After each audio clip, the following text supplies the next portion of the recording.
Sir क्या कहेंगे, सबसे पहले घटना रात के उस वक्त हुई जब दिल्ली पुलिस और जो पहलवानों के बीच में झड़प देखने को मिली, क्या कहेंगे? देखिए, मैं मानता हूं कि दिल्ली पुलिस को बहुत इरिस्पॉन्सिबल एक्ट था कल। हाँ। दिल्ली पुलिस की एक जिम्मेवारी बनती थी कि ये बच्चे अगर एक लोकतांत्रिक तरीके से अपना धरना दे रहे हैं और मौसम खराब होने की वजह से, इतनी तगड़ी बारिश होने की वजह से, अगर वो खुद भी होते या उनके अपने बच्चे अगर समझ के वो यहाँ पे एक्ट करते तो मैं समझता था कि जो कुछ कल हुआ वो बिल्कुल नहीं होना चाहिए था।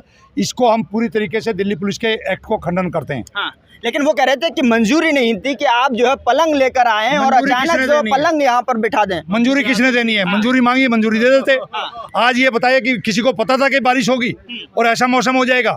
उन बच्चों के ऊपर जो वो लगा हुआ है तिरपाल, उस तिरपाल को बढ़िया तरीके से हमने पता नहीं कितने आंदोलन देखे हैं। जब सत्ताधारी आंदोलन पे बैठते हैं तो ये दिल्ली पुलिस अरेंजमेंट में लग जाती है। यहाँ पर उन बच्चों को उखाड़ने की साजिश रची गई। कुल मिला के जिस तरीके से आज पूरी दिल्ली ने देखा है और जिस तरीके से आपने जंतर मंतर देखा है, ये कहीं ना कहीं सत्ताधारी जो अहंकारी सत्ता है उसके दबाव में दिल्ली पुलिस ने ये एक्ट किया है। मैं मानता हूँ दिल्ली पुलिस को इंडिपेंडेंटली काम करना चाहिए। देश के सर्वोच्च न्यायालय ने बहुत क्लियर कर दिया है, FIR लॉन्च हो चुकी है। उसकी मॉनिटरिंग के लिए, क्योंकि मजिस्ट्रेट कॉम्पिटेंट बॉडी अथॉरिटी है, तो नीचे की अदालतें, उसमें कानूनी लड़ाई हम लोग लड़ेंगे।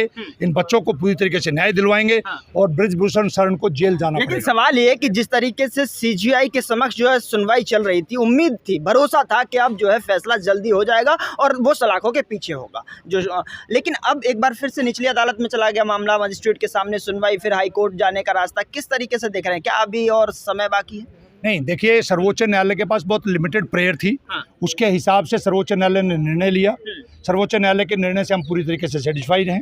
नीचे की अदालतों के पास जो जो पावर्स हैं उसको हम अवेल करेंगे और कहीं ना कहीं ब्रिजभूषण शरण को आज नहीं तो कल, पाप का घड़ा उसका भर चुका है, उसको 100% जेल में जाना पड़ेगा।